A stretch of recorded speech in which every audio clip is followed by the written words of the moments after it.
An téann a galaf for an Club Biggar eachtraí a cosing áte son hiadú díobh sa Premiership, agus sé bhí bunig ungéim díag amachcha dúsan an na Lìog hunna níor a thucat iad thuúrsa. The ambition when the ladies team was restarted in 2016-17 was to try and move up the leagues. It's really important that we're in the Premiership with our talent pipelines coming through. The girls are hugely successful. So we really need to be in that top flight to keep hold of them, also to challenge them. So that had come for a number of years, playing in the National War and then West One, that ambition to get promoted. But last year, it probably kicked in that the majority of our squad were 19-20 rather than 18-19, that little bit more experience. All have got like 30, 40, 50 caps for the club now, where 3 years ago they were all debuting. So in terms of that experience, it really paid true. I also think it did help that teams like Ayr and West, who usually are competitive, weren't quite on the ball last year for whatever reason it was. So it gave us a little bit of a run at the league. But it was really the playoffs where it was really tough. We'd never really played that level before. So like Dundee and Stuartry were a real challenge for us.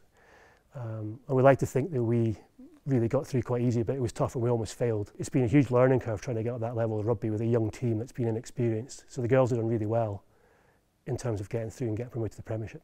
I would say it's definitely something we had been building for over a couple of years, and it got to last season and we all just kind of were like, this is the year that we need to and want to do it. And everyone just kind of bought into the fact that we had one goal, and that was to get to the playoffs. And then when we got to the playoffs, our one goal was to get promoted. So we just set that goal and just went hell for leather to try and achieve it.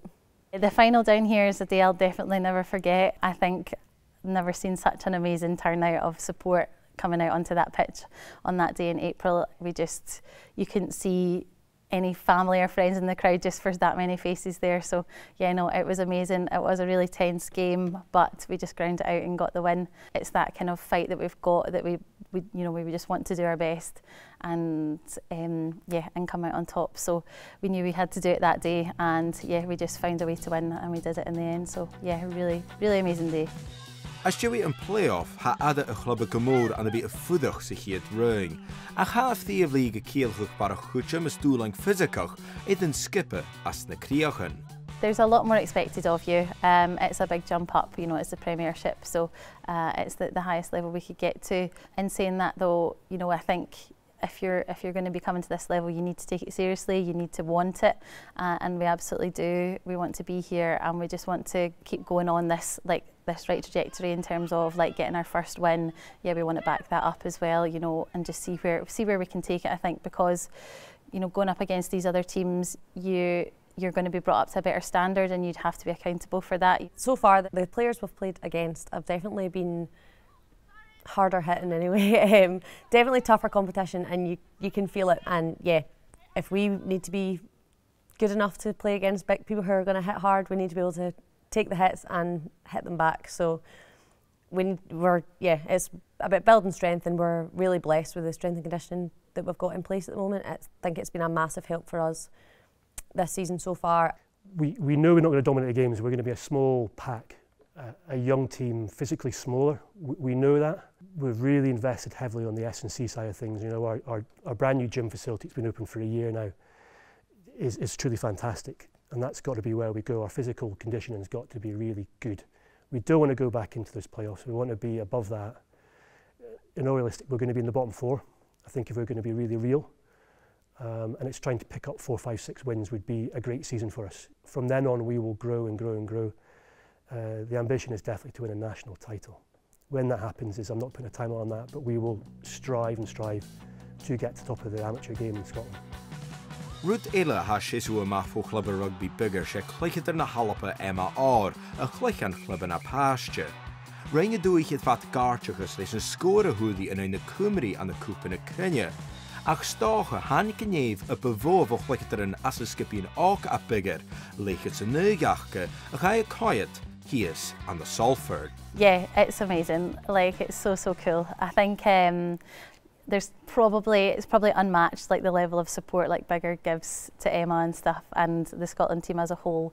I don't think you'll see many wee clubs being brave enough to take that many girls down to England to watch the games, and then they had a tournament on the Sunday as well. So yeah, it just goes to show the future is really bright down here. It makes you kind of pinch yourself for a little second to realise how lucky we are to have that much support.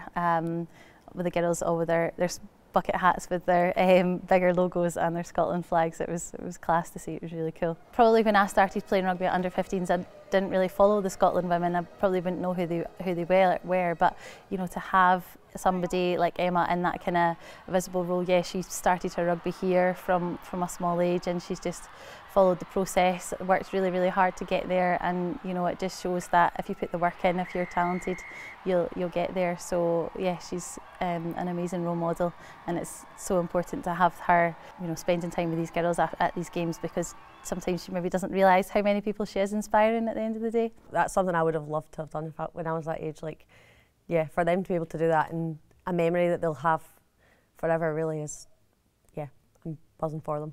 It gives them a realistic goal to have someone that they know that's gone on, come exactly through the same stages that they're going through at the same club, and to end up in such a short space of time, really, where Emma is. Like, it just kind of shows those girls that actually anything can happen, and if they put their minds to it, it could be them one day.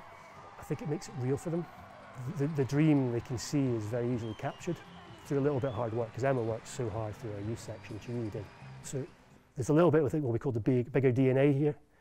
They'll run through a brick wall for you, they really will. They're hard farming girls mostly, hard farming men in the men's team as well. They'll do a lot of hard work, and that's really what we build everything on. And Biggar's really, we've got our motto, one club, one family. It does feel like that. You know, we're in the gym, the community are there with us. So it does feel like we're all trying to pull together in the same way. So we all mix, we all talk, and it's a small town, everyone knows what's going on. So it's a really pleasant environment to be in.